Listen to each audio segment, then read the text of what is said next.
So hi everyone, welcome to today's showcase, technology showcase. It's a Q&A period. The objective is to go over the most recent update we've done on the platform, answer questions you might have, get some feedback, and really make sure you understand what is the full feature set of the Axya platform. So to start this review, we'll start on supplier profile side. As you can see, currently we have the premium plan activated. You'll notice some of the changes that comes with it. I will point them out throughout the call.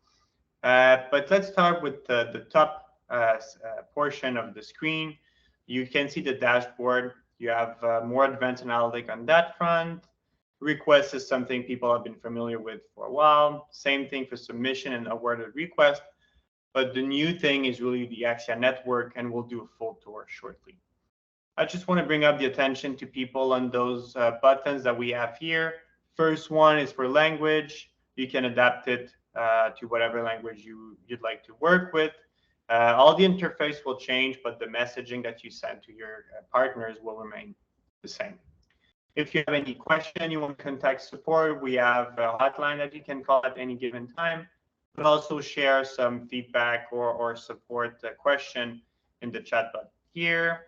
Same thing for the feedback, but another button I want to bring your attention to is invite users. If you have some colleagues that would like to test the platform, get an access, you simply have to put their email there and we'll set up their account shortly. This is really useful if you have some colleagues, but also if you know other people that might enjoy using the Axya platform. So when we look at the profile recap that you see on the dashboard here, it's your plan. Then you look at the numbers of visits on your profile over the last 90 days. This is a number that we track on an ongoing basis. You can see if it's increasing, getting smaller, and really understand how many views you get. The next button is really the numbers of connection. This means that a buyer added you to their supplier list and will target you for private requests that are specifically directed to you or a subset of suppliers that they like to work with. Remember that you can always open your profile by clicking on this button, and you'll get exactly what another company would see if they look at your profile. As you can see, we put a lot of emphasis on project. This is something that is useful for the company to quickly assess if you could work on similar project at the one that they're sourcing, but photos of the machine shop and some of your equipment is also highly valuable. You can showcase the certification that you have with the proof of that certification. And the last one that is quite useful could be presentation of your company. Some companies like to have a corporate presentation. You can add more detail on some project that you did. Whatever type of documents you want to share will be available here for your potential customers. I see that we have David logging in. Bonjour, David.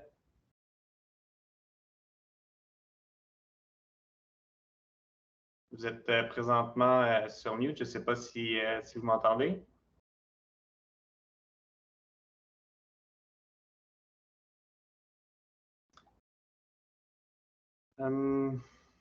Good. So I'll keep doing the tour of the profile. David, don't hesitate to ask questions or switch the language if French is better for you. So the next portion that is quite useful that we recently added is the active buyers section. So you can quickly look at some of the most active company. By clicking on the company profile, you get a summary of what they do, the activity that they've done on the platform recently. You can also look at some projects that were either awarded or created on the platform. And this is really a good way to assess what their sourcing, does it fit your expertise, work that you like to work. In the case, we invite you to directly contact them through our personalized system where you can add personalized information. For example, look at some project that you've done. This is an expertise that we have within the company, and you can always add some files to put more context, and this will be directed directly to the buyer that can then browse your profile, contact you directly, and it's a really good way to start to work on that relationship. Here what you see is really the summary of the views over time, so you can understand who's looking at your profile, but you also have some detail on the individual people that look at your profile, and you have the summary of the different connection that you have with your buyers.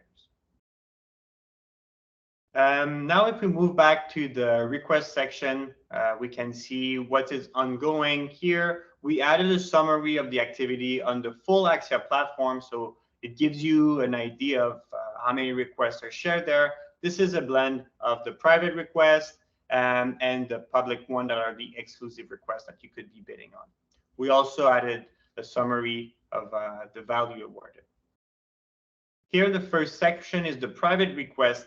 This means that a buyer specifically targeted you. So they wanted you to be invited on that RFQ. You can be, sometimes it's for a single supplier, sometimes it's for multiple suppliers, but those are awarded, are directed specifically to you. The second portion that we added for the premium users, the premium profile, have an access to all the exclusive requests where you can access some of the largest organizations that are creating some requests for quotation, where they want to partner with new companies. So it's a really good way to start the relationship, showcase your ability, but also access some quality contract from those companies.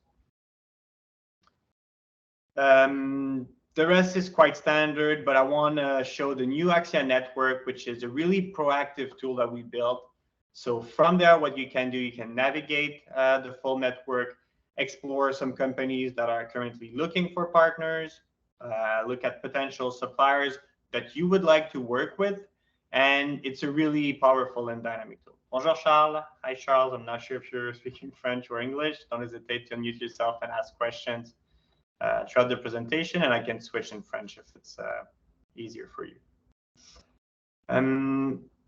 So in terms of the Axya network, you can browse companies that are currently looking for suppliers, look at companies that are currently sharing some of their availabilities, but the searching tool is something that we set up that is quite powerful. So you can input any type of wording that you'd be looking for.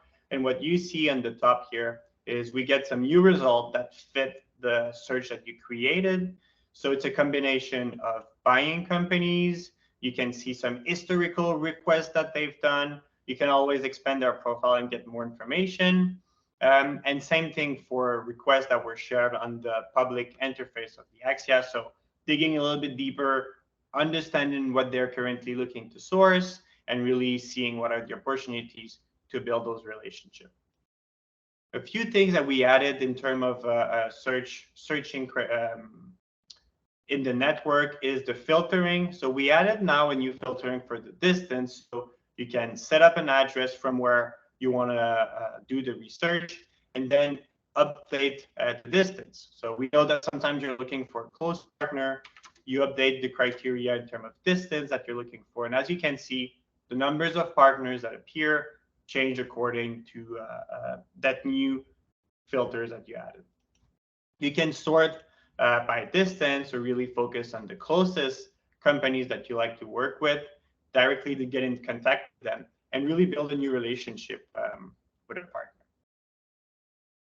So that would summarize what we updated really on the supplier profile. Again, it's a proactive tool. Now you get access to all the analytics. You understand who's looking at your profile. You can target them based on your interest, but you can also access information about potential partners and send them message directly. So now we will move into another portion of the platform, which is more for buyers when you're actively trying to outsource some portion of your work. You want to be looking for a new potential partner or have a portion of the work that you'd like to outsource. So similar to what we had on the supplier side, we have a summary where you can see how many ongoing requests you have, which one are ready to take a decision, send the PO, and also your supplier list. So we will start with the supplier list. When you work with an approved supplier list, you have of course, the company that you can look at, but the distribution list is who within that company will be receiving your communication. So if you work with a specific division or a person in sales that you want to work with, you make sure that they're part of that distribution list. And the last section here is really the grouping that you can update based on whatever criteria you're looking for. So for example, we could add a group for R&D, and now it's a new subgroup that I could be targeting afterwards. So I'll add it to a few companies that I think could be doing R&D for a specific project. And further in the demonstration, we'll be targeting that specific group. As you can see, it's really easy to update a grouping. And this way you can make sure that you target the right subgroup. We'll now move into the project section where you can easily create a project to then start to source some of the work. You can also track all the other ongoing projects. Here I'm in the demo environment, so I'll be able to create quickly a new project without bothering suppliers for just a test. So we'll call it live Q&A. As you can see, my new project appear here. Currently, there's no parts, no quote received, nothing have been contracted because it's a new project. So as I'm logging in, the first thing that you see is the type of information we'll be looking for. You can update the different type of sourcing that you want to do. You can create new template.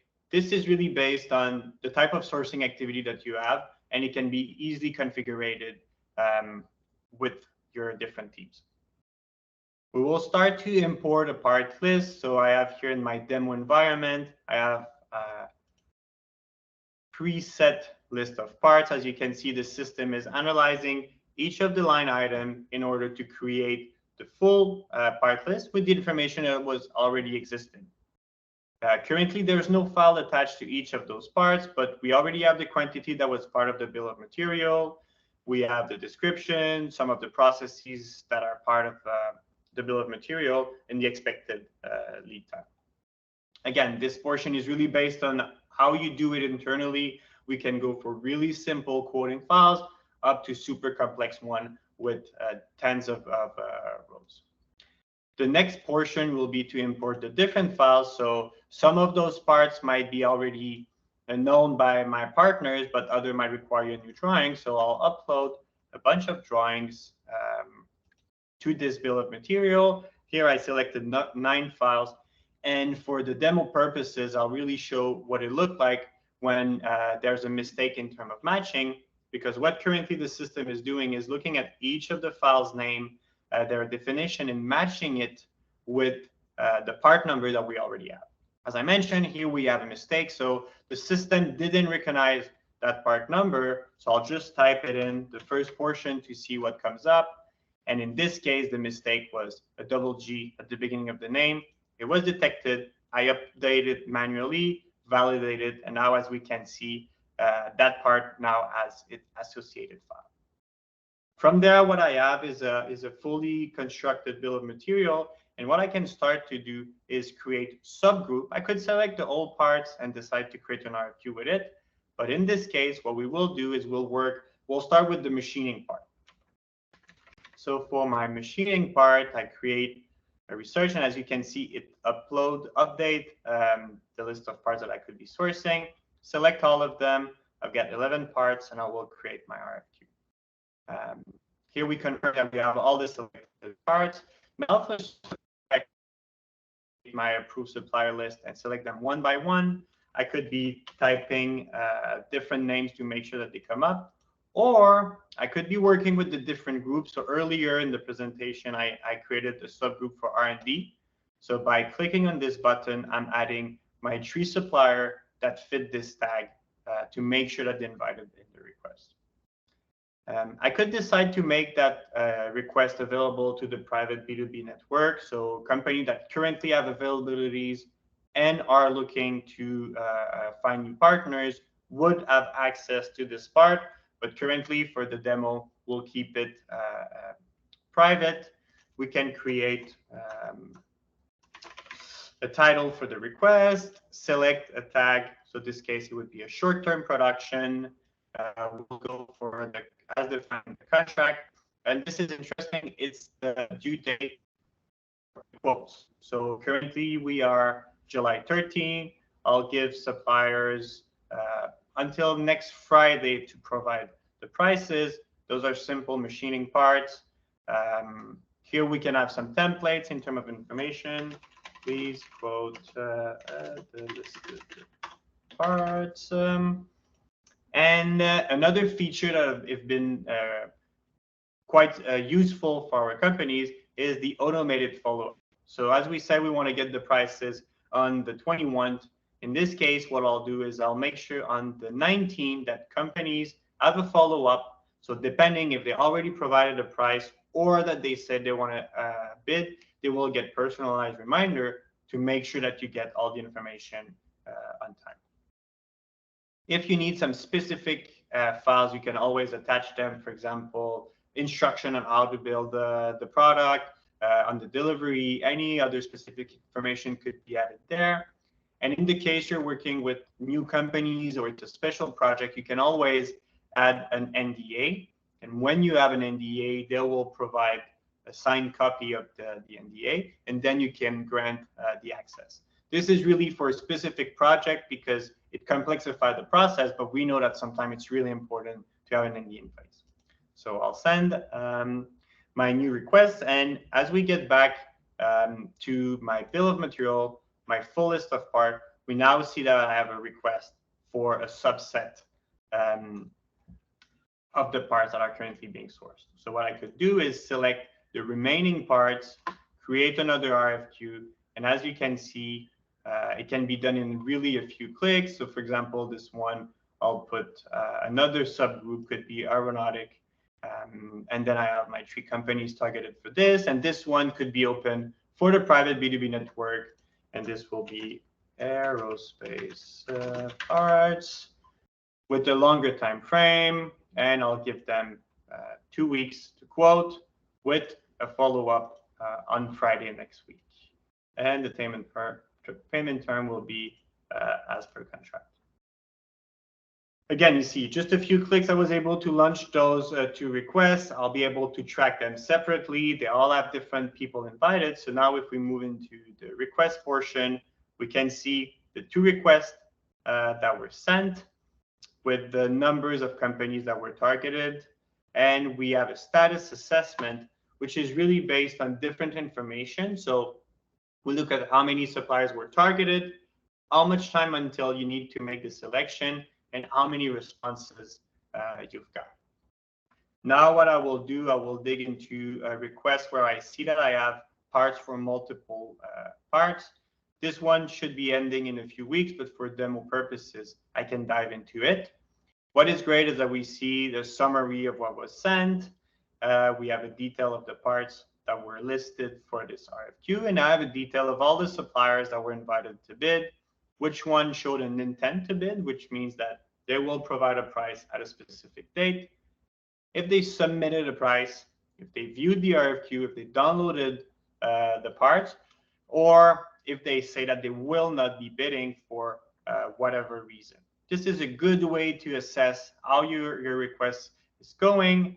If you're expecting, for example, a minimum of 3 prices, by quickly looking at this, I know I already have 2 prices, and there's another quote coming shortly. Communication is a place where we can centralize all the detail and communication with your partners. So this is a private environment that you can have conversation with individual suppliers. So you can validate information that they'd be asking for, add more detail, and make sure that they have all the information required to quote. The last portion is the quoting place where you can track the different options that you've got. You have a summary of the company, you have the numbers of parts that they quote, lead time, and the pricing. So here some suppliers will work in weeks and months, but what matters is really the delivery date that you can see below it. So you can quickly compare if it fits your objectives, or if it's slightly too late, and you can always validate with the supplier if you want to do something slightly different. When you look at the pricing, you have the price per part. Based on the quantity, it gives you a total for that specific item. Some supplier will add a quoting file that you can always download and look at, or you can work with the summary that we have here. Fixed fees are sometimes, for example, transportation or some tooling that they would have to provide and build. So you have the detail here. And as I mentioned, you can contact them in the case you might want to validate an information or change a specific line item. The other thing that we set up is multiple currency. We know that some of your partners might be working in US, Euro, Canadian dollars. So we either convert it with an index that we fetch on a daily basis. But another thing that we can do is set up on your account. Sometimes you have pre-approved agreement with your banks and your currency conversion is already set up. Yeah, and Charles, don't hesitate to unmute yourself and ask questions, put them in the chat if you have some. But yes, the currency converter is something that has been requested and is really valuable. It's a good way to make sure you can compare Canadian dollars with Canadian dollars or have the accurate price. We'll move into a new section that is quite useful, and it's the orders. So once you place an order with a supplier, you award the contract, you agree on the pricing, the lead time, and everything, you send a PO, purchase order. And this system, I'll show you, I'll do a quick demo afterward on how the technology works behind the scene. But you can track all the ongoing requests at one place. And as you can see here, we have different status for the request. On track means that you've validated the information with the partner, you confirm the due dates, or you're within a time frame that makes sense, and you should be receiving the parts on time. Updated means that the supplier changed an information, so they either updated a date of delivery, a portion of the price, and this requires your attention to validate if this is okay. At risk is in the case where a supplier might not have acknowledged the PO yet, so you might want to pick up the phone and call them, send them an email, make sure everything has been received on time, because maybe this one slipped. Late means that we haven't received the confirmation yet for the delivery, so if you're expecting a delivery on a specific date, it's estimated to take a full week for a delivery. You want to make sure you track it properly. Finally shipped is when it's shipped, and we can also add the shipping note with a tracking number, depending on how you work with your suppliers.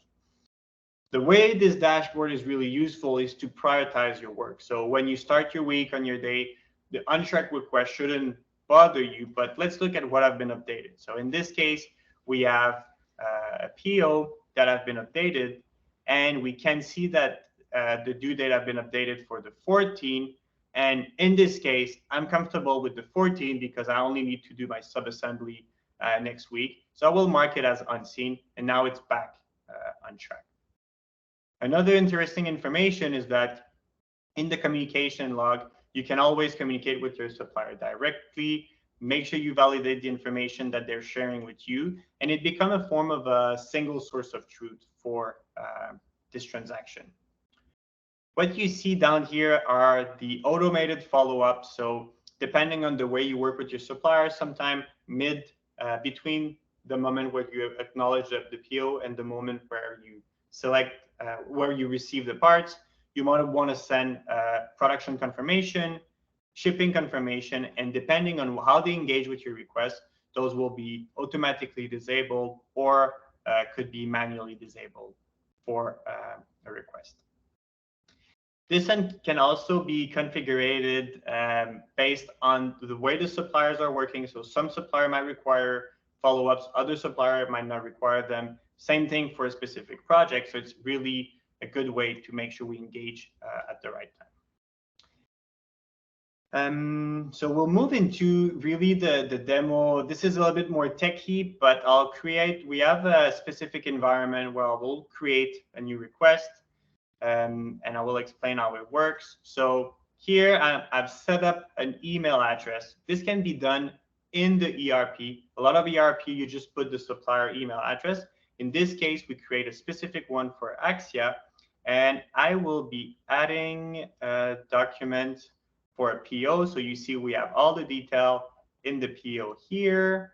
And the only thing that I need to do either personally or with the system is to send this automatically. No need for any type of detail. And as soon as it's sent, what the technology is doing on the Axya side, we will receive the email. Once the email is received, we identify what is the source and we created logic to make sure it's associated with the right company. After that, we use an AI technology to look at the content of the PO, the attached file, and we will dissect each of the sub-elements that have been identified with the technology to recreate a transaction in the system. And now I'll refresh my page. And as we can see, we have a new PO that have been created. I really get excited by this technology. It feels like magic for me, but it's actually pretty close to magic. So as you can see, all the part number that were in the PDF have been created. We have all the details of those information, and it creates a full transaction autonomously. So if we now look here, we have the schedule, updated, follow-up. This is a configuration that we created with the production confirmation and everything. And now the supplier needs to acknowledge that information. If they change it, we'll see it instantly. So this is one of the most exciting features that we released. And it allows a user to create, not a user, but a company to create hundreds of PO on a daily basis. Everything gets generated there, and it's easy to track. So if we get back into the environment where we can see all the records that we have, now we see, for example, those ones are still waiting for the confirmation. We are on time, but the other ones are ongoing and we're validating information. And we really become, we start to have a more proactive way of managing the ongoing orders. So that would be it for the PO management, the order tracking. Again, a little bit of magic behind. And the last portion that we can look at is really the supplier listing. As we know, when you're looking to source parts, we can leverage the same technology I showed earlier. We navigate the different profile. We know which ones are available. And we always like to look at what they've been doing, what type of work they work on. Is it related to what we're doing? And we can contact them directly afterwards. So we're right on time for the first portion of the presentation. I've seen some comment in the chat. Thanks, Charles, for highlighting what have been interesting. Don't hesitate to show a question. Now I'll do the same thing, but in French. So you might recognize some of the stuff I showed.